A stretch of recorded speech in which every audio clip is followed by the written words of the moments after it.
ഇന്ന് അടിപൊളി ടേസ്റ്റിൽ അതും 3 ഐറ്റംസ് വെച്ചിട്ട് നമുക്ക് അടിപൊളി ബ്രേക്ക്ഫാസ്റ്റ് ഉണ്ടാക്കിയാൽ അതും ചിക്കനും ബീഫും ഒന്നും ആവശ്യമില്ലാണ്ട് വെറും ഗോതമ്പ് മാവ് കൊണ്ടാണ് ഇത്രയും രുചികരമായ ഒരു ബ്രേക്ക്ഫാസ്റ്റ്. എന്നാൽ നമുക്ക് വീഡിയോയിലേക്ക് എടുക്കാം.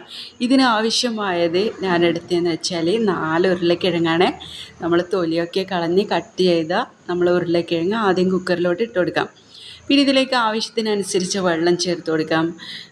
ഒരു പിഞ്ച് മഞ്ഞൾപ്പൊടി ഇട്ട് കൊടുത്താൽ മതി. പിന്നെ ആവശ്യത്തിന് ഉപ്പും ചേർത്ത് നമുക്ക് 5 വിസിൽ വരെ ഇത് വേവിച്ചെടുക്കാം.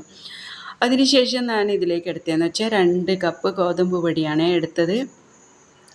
നിങ്ങൾക്ക് ആവശ്യത്തിനനുസരിച്ച് ഗോതമ്പ് പൊടി എടുക്കാം. പിന്നെ ഉപ്പും വെള്ളവും ചേർത്ത് നമുക്കിത് നന്നായിട്ടൊന്ന് കുഴച്ചെടുക്കാം.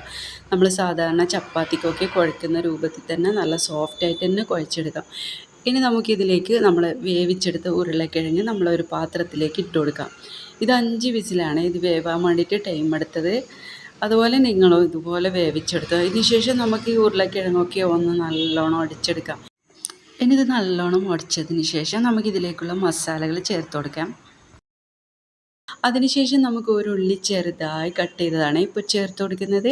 അതിനുശേഷം 3 നല്ല എരിവുള്ള പച്ചമുളകാണ് ഞാൻ ചേർത്ത് കൊടുത്തത്. പിന്നെ ചെറിയ പീസ് ഇഞ്ചി, മല്ലിയില, കറിവേപ്പിലയും കൂടി നമുക്ക് ചേർത്ത് കൊടുക്കാം. പിന്നെ ഇതിലേക്ക് ആവശ്യമെന്ന് വെച്ചാൽ 1 ടീസ്പൂൺ കാശ്മീരി ചില്ലി മുളക് പൊടിയാണ്. പിന്നെ 1/2 ടീസ്പൂൺ ഗരം മസാല പൗഡർ, പിന്നെ ആവശ്യത്തിന് ഉപ്പും കൂടി ചേർത്ത് കൊടുക്കാം. ഉപ്പ് എന്ന് പറഞ്ഞാൽ കുറഞ്ഞത് ഇട്ട് കൊടുത്താൽ മതി. കാരണം നമ്മൾ ഉരുളക്കിഴങ്ങിൽ ഉപ്പിട്ട് തന്നെയല്ലോ, അതുകൊണ്ട് ആ മസാലയ്ക്ക് കറക്റ്റായി ഉപ്പ് മാത്രം ചേർത്ത് കൊടുത്താൽ മതി. ഇനി നമുക്കിത് നന്നായിട്ട് കുഴച്ചെടുക്കാം. കുറച്ച് ഉരുളക്കിഴങ്ങ് തന്നതിന് ശേഷം കുഴച്ചെടുത്താൽ മതി കേട്ടോ. ഇനി ഇത് നമുക്ക് മാറ്റി വെക്കാം. ഇത് നമ്മൾ നേരത്തെ റെഡിയാക്കി വെച്ച മാവാണ്. ഇതൊന്നുകൂടി നമുക്ക് നല്ലോണം ഒന്ന് കുഴച്ചെടുക്കാം. അതിനുശേഷം നമുക്ക് ഇത് ബോൾസാക്കി എടുക്കണം. ബോൾസ് എന്ന് വെച്ചാൽ നമ്മൾ ചപ്പാത്തിൻ്റെ ബോൾസ് പോലെയല്ല, കുറച്ച് നല്ല വലിപ്പത്തിൽ തന്നെ ബോൾസാക്കി എടുക്കണേ. നല്ല ഈ വീഡിയോയിൽ കാണുന്ന പോലെ ബോൾസാക്കി എടുക്കണം. ഇത് അടിപൊളി ടേസ്റ്റിയാണ് സംഭവം. ഇത് ഉണ്ടാക്കിയിട്ട് ഒന്നും പേർക്കും ബാക്കി ഉണ്ടായിട്ടില്ല. അത്രയ്ക്കും കുട്ടികൾക്കൊക്കെ ഭയങ്കര ഇഷ്ടമായിന് കേട്ടോ. കറി പോലും വേണ്ട, നമുക്ക് ഡിഫീലായിട്ടും ഒക്കെ കൊണ്ടുപോകാൻ അടിപൊളിയാണ്. നിങ്ങൾ ഇതെന്തായാലും ഒന്ന് ട്രൈ ചെയ്ത് നോക്കണേ. ഇനി നമുക്കിത് കുറച്ച് പൊടിയൊക്കെ ഇട്ട് നമുക്ക് പരത്തിയെടുക്കാം.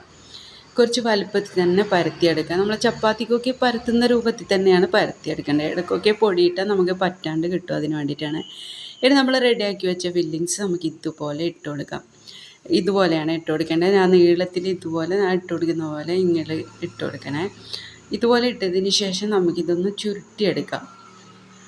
ഈ വീഡിയോയിൽ കാണുന്ന പോലെ തന്നെ നമുക്ക് ചുരുട്ടിയെടുത്തതിന് ശേഷം ഇനി ഇത് നമുക്ക് കട്ട് ചെയ്തെടുക്കണം. ഇനി ഇതുപോലെ സൈഡ് വശം മുതൽ നമുക്ക് ഇതുപോലെ കട്ട് ചെയ്തെടുക്കാം.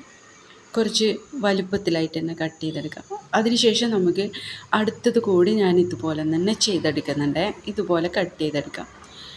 അതിന് ബാക്കിയുള്ളതൊക്കെ അതുപോലെ തന്നെ കട്ട് ചെയ്തെടുത്തതിന് ശേഷം നമുക്ക് ഇതുപോലെ ഒന്ന് പ്രസ് ചെയ്ത് കൊടുക്കാം. എല്ലാം നമുക്ക് ഇതുപോലെയാണ് പ്രസ് ചെയ്ത് കൊടുക്കേണ്ടത്. എല്ലാം നമുക്ക് ഇതുപോലെ തന്നെ ചെയ്തെടുക്കാം. ഇപ്പോൾ ഞാനെല്ലാം ഇതുപോലെ ചെയ്തെടുത്തിട്ടുണ്ട്. ഇതുപോലെയാണ് ചെയ്തെടുക്കേണ്ടത്. അതിനുശേഷം നമുക്ക് ഒരു പാൻ വെച്ച് നല്ലോണം ചൂടായതിന് ശേഷമാണ് നമുക്കിത് ചുട്ടെടുക്കേണ്ടത്. ആ പാനിൽ നമുക്ക് കുറച്ച് ഓയിലോ വെളിച്ചെണ്ണയോ ഇതുപോലെ നമുക്ക് ചേർത്ത് കൊടുക്കാം. അതിനുശേഷം നമ്മൾ റെഡിയാക്കി വെച്ച മാവൊക്കെ ഇതുപോലെ ഇട്ട് കൊടുക്കാം. എൻ്റെ എല്ലാ ഇടയ്ക്ക് നമുക്ക് ഇതുപോലെ തിരിച്ചും മറിച്ചൊക്കെ ഇട്ട് കൊടുക്കാം. ഇടയ്ക്കൊക്കെ നമ്മൾ ഓയിലോ വെളിച്ചെണ്ണ ആവശ്യമുണ്ടെങ്കിൽ ചേർത്ത് കൊടുക്കാം. ഇപ്പോൾ നല്ലോണം ആയി കിട്ടിയിട്ടുണ്ട്. നമുക്കിനൊരു പ്ലേറ്റിലേക്ക് മാറ്റാം. ഇതുപോലെ ആയി കിട്ടിയാൽ നമുക്ക് പെട്ടെന്ന് തന്നെ മനസ്സിലാവും. അങ്ങനെ ഓരോന്നും നമുക്ക് ഇതുപോലെ നല്ല ക്രിസ്പി ആയിട്ട് വന്നിട്ടുണ്ട് കേട്ടോ. അങ്ങനെ എല്ലാം നമുക്ക് അതൊക്കെ ഒരു പ്ലേറ്റിലേക്ക് മാറ്റാം. അങ്ങനെ നമ്മൾ അടിപൊളി ടേസ്റ്റിയായ അതും ഗോതമ്പ് മാവ് വെച്ചിട്ടുള്ള ബ്രേക്ക്ഫാസ്റ്റ് റെഡിയായി കേട്ടോ.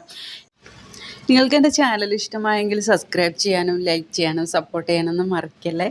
ഇതുപോലെ നല്ല വീഡിയോസായിട്ട് നമുക്ക് വീണ്ടും കാണാം.